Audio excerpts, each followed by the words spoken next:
தந்தை பெரியாரின் 143வது பிறந்த நாளான சமூக நீதி நாளையொட்டி கோவை காந்திபுரத்தில் உள்ள தந்தை பெரியாரின் திருவுருவச் சிலைக்கு கோவை மாநகர கிழக்கு மாவட்ட திமுக பொறுப்பாளரும் முன்னாள் சட்டமன்ற உறுப்பினருமான நா. கார்த்திக் அவர்கள் தலைமையில் திமுகவினர் மாலை அணிவித்து மலரஞ்சலி செலுத்தினர்.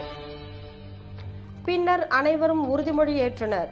இந்த நிகழ்வில் கழக சொத்து பாதுகாப்பு குழு துணைத் தலைவர் பொங்கலூர் நா. பழனிசாமி, திராவிடர் கழக கு. ராமகிருஷ்ணன், மாவட்ட பொறுப்புக்குழு உறுப்பினர்கள் வழக்கறிஞர் P.R. அருள்மொழி, உதயகுமார், LBF பார்த்தசாரதி, கோவை சம்பத், செல்வராஜ், வழக்கறிஞர் G.T. Rajendran, A. Kannan, down பா. ஆனந்த், சிங்கை பிரபாகரன், சாரமேடு இஸ்மாயில், தேவேந்திரன், வழக்கறிஞர் கனகராஜ், காட்டூர் வேலு, ரமேஷ், உமா மகேஸ்வரி, கல்பனா செந்தில், வழக்கறிஞர் எலிசபெத் ராணி, பொதுக்குழு உறுப்பினர் மு. மாசா முருகன், பகுதி கழக பொறுப்பாளர்கள் R.M. Sethuraman, Pasupathi, market M. Manoharan, V.I. Badruddin, Nagaraj, Cheralathan, அணிகளின் அமைப்பாளர்கள் அக்ரிபாலு, ராம்குமார், கோகுல், சாமிதங்கம் மற்றும் வட்டக்கழக பொறுப்பாளர்கள், தலைமை கழக நிர்வாகிகள், தலைமை செயற்குழு உறுப்பினர்கள், அணிகளின் துணை அமைப்பாளர்கள், நிர்வாகிகள், பகுதி கழக நிர்வாகிகள், வட்டக்கழக நிர்வாகிகள், கழக செயல் வீரர்கள்,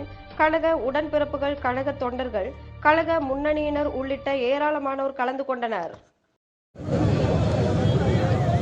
ஈரோட்டு சிங்கம், வெண்தாடி வேந்தர், பகுத்தறிவு பகலவன், சுயமரியாதை சுடரொளி தந்தை பெரியாரருடைய பிறந்தநாள் விழா, 143வது பிறந்தநாள் விழா மிகச்சிறப்பான முறையில் இன்றைக்கு தமிழகம் முழுவதும் மட்டுமல்ல, உலகம் முழுவதும் தமிழர்கள் எந்தெந்த பகுதியில் இருக்கிறார்களோ அந்த பகுதி முழுக்க கொண்டாடி வருகின்றோம். அது மட்டுமல்ல, இந்திய நாடு முழுவதுமே இன்றைக்கு தந்தை பெரியார் அவருடைய கருத்துக்களை ஏற்றுக்கொண்டு தந்தை பெரியார் அவர்களால் தான் தமிழகத்திலே மட்டுமல்ல இந்திய திருநாட்டிலே பல்வேறு மறுமலர்ச்சிகள், புரட்சிகரமான எண்ணங்கள் இன்றைக்கு தோன்றியிருக்கிறது என்பதற்கு அடிக்கோலாக இன்றைக்கு தந்தை பெரியார் அவருடைய பிறந்தநாள் விழாவினை நாம் கொண்டாடி கொண்டிருக்கின்றோம்.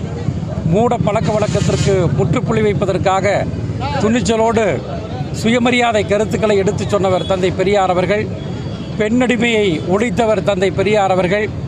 வைக்கத்திலே தீண்டாமை எதிர்த்து போராடி வைக்கம் வீரர் என்று அனைத்து தரப்பு மக்களாலும் போற்றப்பட்ட புகழப்பட்ட தந்தை பெரியார் அவர்கள், பாவேந்தர் அவர்கள் மிக அழகாக சொல்லியிருக்கிறார். தொண்டு செய்து படுத்த பலம், தூய தாடி மார்பில் விழும், மண்டை சுரப்பை உலகுதொழும், மணக்குகையில் சிறுத்தையலும் அவர்தான் பெரியார் என்று பாவேந்தரால் புகழப்பட்ட தந்தை பெரியார் அவர்களுடைய பிறந்தநாள்